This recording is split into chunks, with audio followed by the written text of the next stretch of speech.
Hello YouTube viewers and subscribers.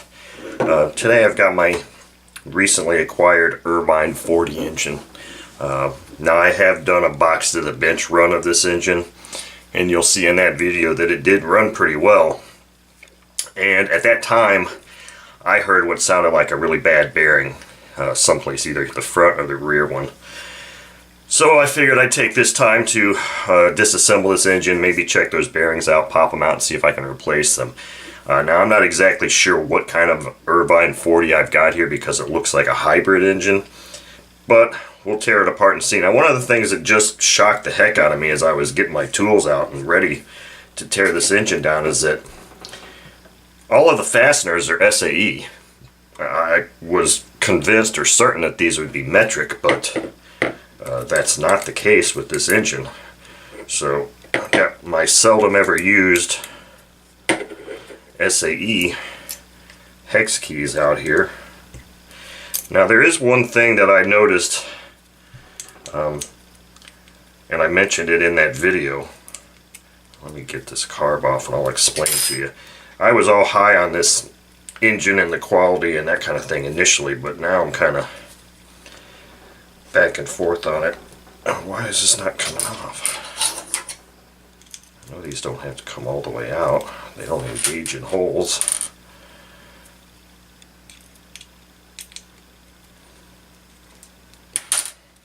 Okay.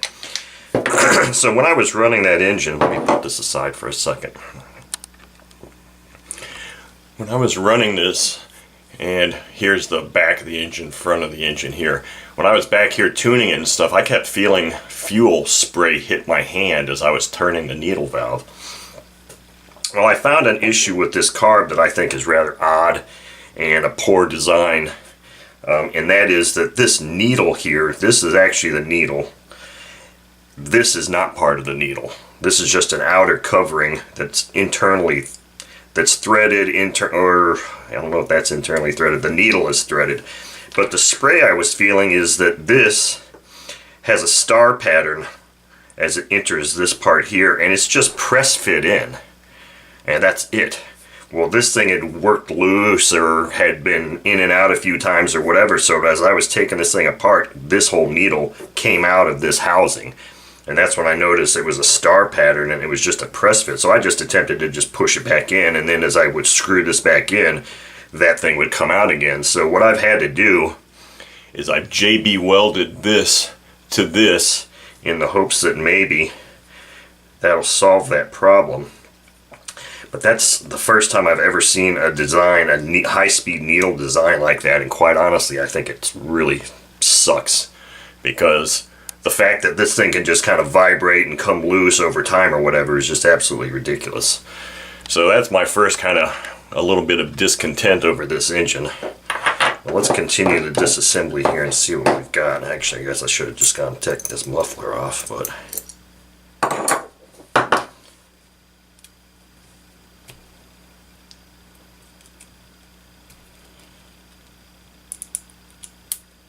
now this is the first time I've ever gone inside this engine at all. So you're going to be seeing things as I see them for the very first time. Paper gasket, no O-ring seal. Paper gasket looks like it's in good condition.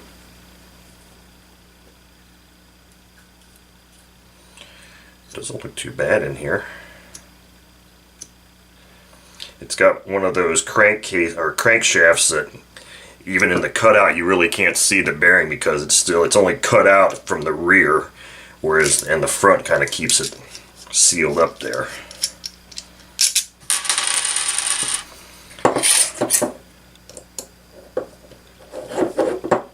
This thing's got really good compression and it ran really well. It's just that it really sounded like there was a bad bearing in it.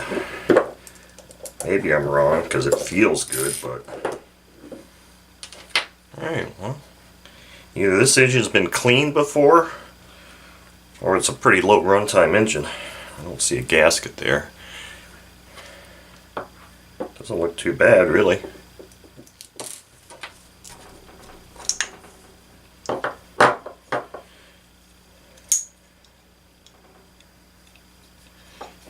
just going to leave this.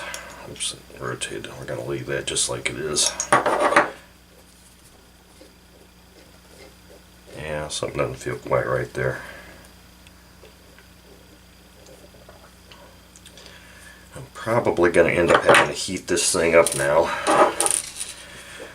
to get this prop drive washer off. So let's pause this so I can heat this thing up and finish taking this down. Okay, I've got the drive washer off and the collet.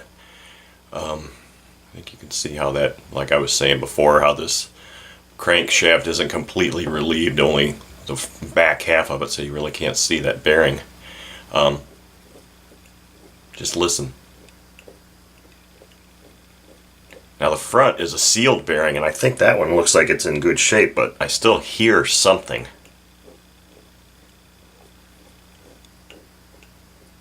I mean, the bearings feel fine, but I just hear a sound. So I'm going to see if I can get this crankcase or the crankshaft out and maybe at least take a look at that back bearing and spin it by hand and see if that'll help at all to determine whether it needs to be replaced. We'll see. Okay, so that was just about the easiest bearing removal I've ever done.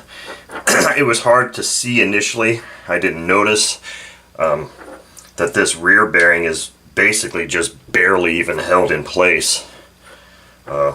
Just like, that thing's still really hot. Just maybe 2.5 to 3 millimeters tops of a recess here, and this bearing was just sitting in there like that. So most of the engagement surface in the other engine part is due to the bearing. They're rather warm. Yeah, this front bearing is perfect, and it will probably be reused because it's sealed and it looks fairly new. Now this rear bearing is the one that I was hearing. You can hear it. It's pretty nasty. In fact, I can't even identify it yet because it's so gross. Hopefully it's got some kind of marking on it. Okay, I did decide to go ahead and pull this sleeve out, and it took a lot of heat. And I was mistaken when I initially looked at this engine when I was looking in the port. I thought it looked like it was a Dykes ringed engine, but it isn't. It looks like it's an ABC engine. And I was also got some bad news on this bearing. This is one of those weirdo bearings. It's half metric, half imperial. And my initial searches on it haven't been able to find anything, so I could be screwed here if I can't find a 15 by 1.125" by 7 millimeter bearing. It's hard to read exactly what the lettering on the side says. I've tried to decipher it, but it's pretty small and whatever. So I'm pulling this out. Now this is the first time I've ever seen, and this thing is really hot because it took a lot of heat. First time I've ever seen a sleeve that actually had cutouts like this to accept the screws going into the head. So that's kind of an interesting thing. There's our exhaust port and some strange other, I don't know about porting of engines. But anyway, that's that. Here's the extremely hot piston that does not have a ring. It's an ABC. Let's see if this wrist pin is going to want to push out of here since it's so damn hot.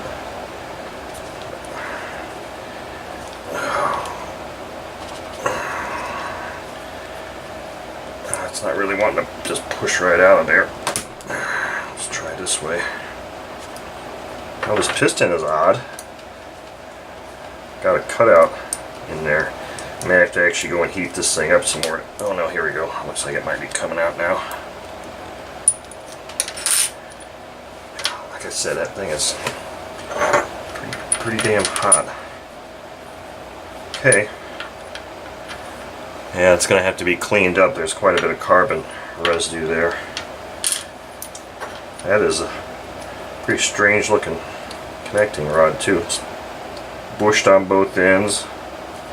But this piston's got this strange port here. But a lot of that is obviously based on my ability to find this bearing.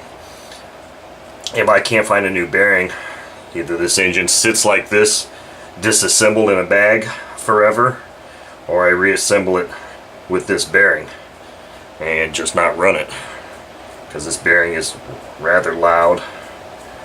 So I don't know, may have bought a bad one here if I've got parts that I can't replace on it. But that's a inside look at this Irvine 40 whatever the hell engine it is. Okay, so I've completely cleaned and reassembled this engine. Excuse me. And I didn't put everything on video, but I'm going to discuss it. This has got to be one of the most ridiculously designed engines I've ever seen in my life. And now I have a slightly different viewpoint of at least some of the Irvine engines, because this one is a joke. In my opinion, it's a joke. So, not only did it have this dumbass oddball sized bearing that's, you know, pretty hard to find and probably really expensive, it was quite close to a 6902, which is what I put in here. Sure, the 6902 floats a little bit in there, but with the self-centering of the crankshaft and the front bearing, I'm going to run it like this and see what happens. So, yeah, go ahead and flame me, I don't really care. So, the other thing that's really idiotic about this engine, there's two things. First was this carb, and that the needle is pressed into here. The second is that stupid ass bearing that's a stupid size. Third is that this head, this portion here, and here are two separate pieces. So this part comes out and this is like a button. Why in the hell you would do that is completely beyond me, and it's just ridiculous. Maybe they're saying, oh, you can save parts. Well, the head is one of the things that seldom ever goes bad. So why would you have a two-piece freaking head like that? That's just stupid. That's just poor manufacturing practices in my opinion, because you're just manufacturing more parts than you need to. Maybe that's why these aren't made anymore. Lastly, the last thing I noticed on this engine, I've read this before but I've never actually encountered one, was the crankshaft. The crank pin that actually engages in the connecting rod is frickin' pressed into place. It's a press-in fit to the crank web. That is frickin' retarded also. I mean, that's just opening up a can of worms for that pin to come out and or get loose and wear the connecting rod. I mean, so this whole engine is just a frickin' joke in my opinion. And that's one reason why I didn't really care about putting a 6902 bearing in here, because I'm probably just going to put this thing on the stand and run the living piss out of it. Because, and if it runs and survives, that's cool. If it doesn't, then, you know, who frickin' cares? This is just a ridiculous engine. Irvine might make some really good quality, good running engines, but the design features of this one are just idiotic in my opinion. And, you know, that's basically all I've got to say about this thing.